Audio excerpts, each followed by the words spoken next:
Hello everyone. Actually আমার স্ত্রী B Ed প্রথম বর্ষের ছাত্রী 2023-25-এ। তো সে কয়েকদিন ধরে আমাকে জ্বালিয়ে মারছে যে বিএডের একটা সাজেশান তাকে দিতে হবে। তো ভাবলাম যদি সে বিএড ফার্স্ট সেম 2024, এই 23শে জুলাই যে এক্সাম আছে, ওর পরীক্ষা আছে। তো তোমাদের অনেকেরই হয়তো তোমরা প্রথম বর্ষের ছাত্রী পরীক্ষা দিতে যাবে। তো ভাবলাম যে শুধু তাকে না সাজেশান দিয়ে যদি সকলের মধ্যে সাজেশানটা দেওয়া যায় তাহলে তোমাদেরও উপকারে আসবে। তো যারা সারা বছর ধরে পড়ে পরীক্ষা দিতে যাচ্ছ তাদের জন্য তো বটেই, আর যারা এক রাতের কালী পুজোর মতো এক রাতেই বাজিমাত করতে চাও তাদের জন্য এই সাজেশান খুব ফলপ্রসূ হবে এই আশা রাখছি। আর যাদের তোমার এই সাজেশানটা সম্পর্কে কোনো প্রশ্ন থাকবে কমেন্ট বক্সে জানাবে। আশা করি আমি যতটা সম্ভব দেওয়া যায় উত্তর দেব। আচ্ছা, বিএড তোমাদের যে course 1.1.1 first half childhood and growing আপের যে 2 নম্বরের কোশ্চেনগুলি আছে, তো তার জন্য আমি যে সাজেশানগুলো দিয়েছি দেখবে। আত্তীকরণ কাকে বলে, স্কিমা বলতে কী বোঝো, ঝড়ঝঞ্ঝা স্তর বলতে কী বোঝায়, এখানে বৃদ্ধি আর বিকাশটা ভালো করে পড়বে, বৃদ্ধি বিকাশের সংজ্ঞা, তার পার্থক্য এবং তাদের বৈশিষ্ট্য। প্রজেক্টিভ কৌশল কী, সেন্সারি মোটর স্টেজ বলতে কী বোঝায়, ব্যক্তি বৈষম্যের কারণগুলি কী কী, আইডি ও সুপার ইগো কী, ইন্টেলিজেন্স কোশ্চেন বলতে কী বোঝায়, সৃজনশীল শিক্ষার্থীদের কিভাবে শনাক্ত করা যায়, বাক্যবিন্যাস কাকে বলে, লিবিডো কী, ভাষার বিভিন্ন উপাদান বলতে কী বোঝায়, ভাষার বিভিন্ন উপাদানগুলো কী কী, ব্যক্তিত্ব বলতে বোঝায়, প্রি গ্যাং স্টেজ বলতে কী বোঝায়, বাহ্যিক ও আভ্যন্তরীণ পেশনার অর্থ কী, পক্ষব এবং প্রবৃত্তি বলতে কী বোঝায়, জেপিডি বা জোন অফ প্রক্সিমাল ডেভেলপমেন্ট কী, এমকেও বা মোর নলেজেবল আদার কাদের বলে, স্ক্যাফোল্ডিং বলতে কী বোঝায়, বেন স্টর্মিং কাকে বলে, বাবলিং বলতে কী বোঝায়, এবং বিকাশের যে কোনো 4টা নীতি লিখো, ব্যক্তিসত্তার সংরক্ষণের বৈশিষ্ট্যগুলি উল্লেখ করো, মেন্টাল সাবস্টিটিউশন বা মানসিক প্রতিকল্প কাকে বলে, এবং পিঁয়াজে প্রস্তাবিত জ্ঞানমূলক বিকাশের স্তরগুলো কী কী। এখানে বলে রাখি, পেঁয়াজের তথ্য আগের বছর পড়েছে, কিন্তু এর জন্য ভাবার দরকার নেই, পরের বছর আসবে না। দেখবে সালের কোশ্চেনগুলো দেখলে বুঝতে পারবে 10 নম্বরের কোশ্চেন রিপিট হয়, তো 5 নম্বরে যেটা পড়েছে সেটা 10-এ আসতে পারে, 10-এরটা 5-এ আসতে পারে। তাই এই ভাবার দরকার নেই যে এটা আসবে না, পেঁয়াজের তথ্য খুবই ইম্পর্টেন্ট, এটা তোমরা পড়েই যাবে। পার্সোনালিটি ট্রেট কী, সেলফ কনসেপ্ট বলতে কী বোঝো, প্রাথমিক বাল্যকালের পাক্ষবিক বিকাশের যে কোনো 4টি বৈশিষ্ট্য লিখো, এবং ইগোসেন্ট্রিক স্পিচ বলতে কী বোঝায়। এইগুলো 2 নম্বরের মধ্যে করবে। এরপরে 10 নম্বরের মধ্যে আমি যদিও আগের বছর পড়েছি তবুও বলবো, পেঁয়াজের জ্ঞানমূলক বিকাশ তথ্য ভালো করে করবে। আমি কি লিখবে এটা লেখা আছে, আমি তোমাদের পরে এটা শেয়ার করছি। তার আগে 10 নম্বরের আমি সাজেশনটা বলে দিই। পেঁয়াজের জ্ঞানমূলক বিকাশ তথ্য পড়বে এবং পেঁয়াজের তথ্যের সমালোচনা কী ছিল, মানে সমালোচনা কিভাবে করা হয়েছে, ক্রিটিসিজম, সেটা পড়বে। এরপরে যেটা পড়বে, এরিকসন বর্ণিত ব্যক্তির মনোসামাজিক বিকাশের স্তরগুলি কী কী, কোহলবার্গের নৈতিক বিকাশ তত্ত্ব এবং লেভ ভাইটগস্কি সামাজিক নির্মিতাবাদ তত্ত্ব। এগুলো শুধুমাত্র বিএডের জন্য নয়, সিটেট এক্সাম এবং যে কোনো এক্সামের জন্য এই তত্ত্বগুলো কাজে লাগবে। তাই অবশ্যই কোহলবার্গের নৈতিক বিকাশ তত্ত্ব, পেঁয়াজের তত্ত্ব এবং লেভ ভাইটগস্কির সামাজিক নির্মিতিবাদ তত্ত্ব, এগুলো ভালো করে পড়বে। এগুলো 10 নম্বরের জন্য ইম্পর্টেন্ট। এবং 5 নম্বরের জন্য বলবো, কৈশোরের সমস্যা সমাধানে বিদ্যালয় ও শিক্ষকের ভূমিকা, ব্যক্তিত্বের পঞ্চ উপাদান তত্ত্ব আলোচনা করো, এবং শিশুর পরিচর্যার ক্ষেত্রে পরিবারের ভূমিকা, এটা প্রচুরবার সালের কোশ্চেন আসছে, এটা পড়বে। ব্যক্তির বৃদ্ধি ও বিকাশের উপর দারিদ্র্যের প্রভাবগুলি আলোচনা করো, বয়ঃসন্ধিকালে জ্ঞানমূলক বৈশিষ্ট্যগুলি বিবৃত করো, এবং ফ্রয়েডের বর্ণিত যৌন মানসে চেতনার ক্রমবিকাশের স্তরগুলি আলোচনা করো, এবং আত্মবিবরণী কৌশলের সুবিধা ও অসুবিধাগুলি লেখো। এগুলো 5 নম্বরের মধ্যে পড়ে যাবে। তো মনে রাখবে, পেঁয়াজের তথ্য পড়লে এবং লেভ ভাইটগস্কি পড়লে এর মধ্যে কিছু ছোট ছোট টার্ম আছে যেগুলো 2 নম্বরের কোশ্চেনেরও কাজে লাগবে। যেমন ধরো, পেঁয়াজের তথ্য পড়লে এখান থেকে তোমরা স্কিমা কাকে বলে, তোমরা অ্যাসিমিলেশন কি, অ্যাকোমোডেশন কি, এগুলো সব জানতে পারবে। ঠিক আছে, তাই পেঁয়াজের তথ্যটা আমি তোমাদের পেঁয়াজের তথ্যটা যেভাবে লিখবে সেটা বলছি, এবং তার সমালোচনা সেটাও আমি শেয়ার করছি তোমাদের সাথে। তো এটা হচ্ছে পেঁয়াজের জ্ঞান বিকাশ তত্ত্ব। তো এই তথ্য লেখার সময় বা এই ধরনের 10 নম্বরের কোশ্চেন লেখার সময় লেখার ক্ষেত্রে দুটো পেন তোমরা ইউজ করবে, কালো এবং নীল। তো ব্যাপারটা লেখাটা খুব নির্ভর করে, নাম্বার ক্ষেত্রে বিরাট একটা জায়গা হয়ে দাঁড়ায়। তো ব্যাপারটা কি, লেখা যখন লিখবে তখন কয়েকটা পয়েন্ট করে লিখবে এবং নিজের ভাষায় লিখবে।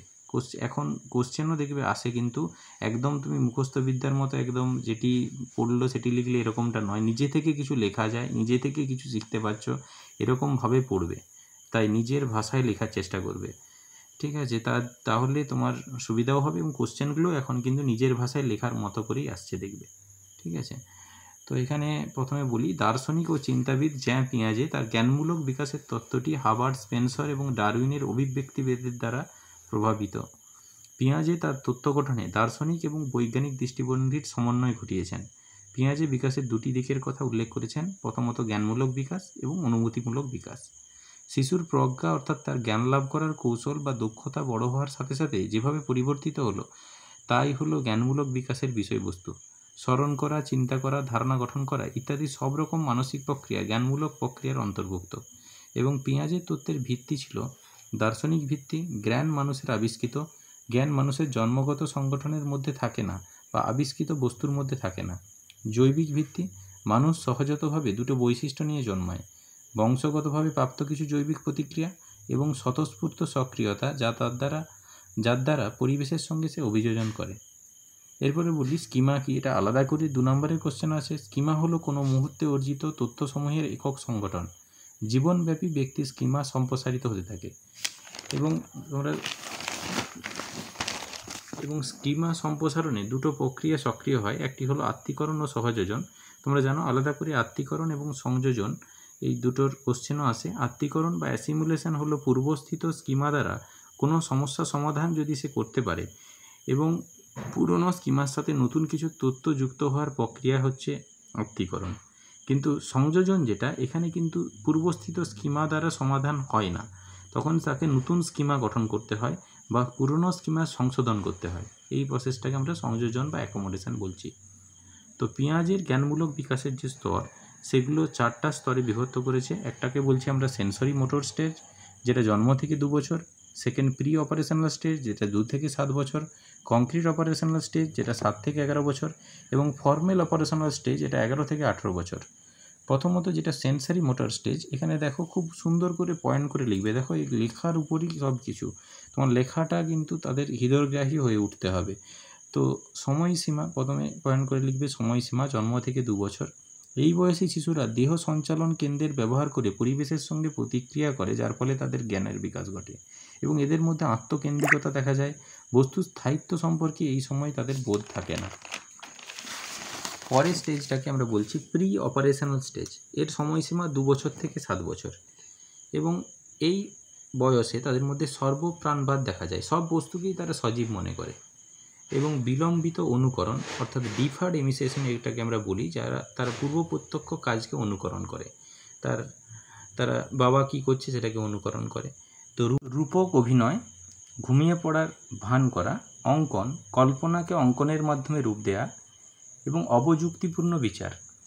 পরের স্টেজ কংক্রিট অপারেশনাল স্টেজ। এর সময়সীমা 7 থেকে 11 বছর।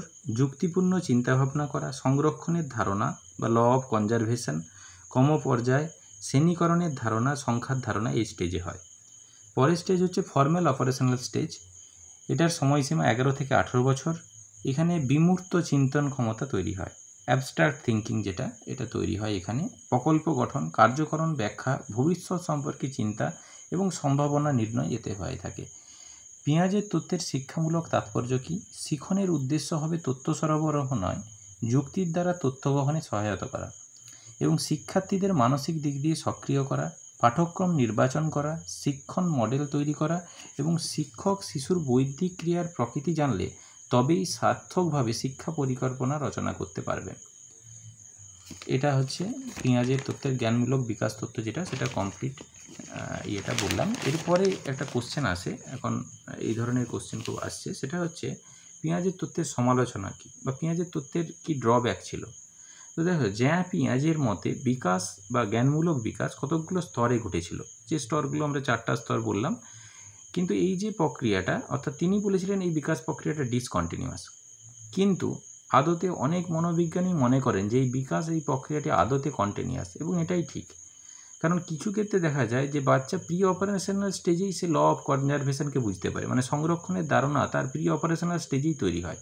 কিন্তু পিঁয়াজে বলেছিলেন যে কংক্রিট অপারেশনাল স্টেজে বাচ্চাদের মধ্যে ল অফ কনজারভেশনের ধারণা তৈরি হয়। তাই বলতে পারি যে বিকাশ প্রক্রিয়াটি কন্টিনিউয়াস।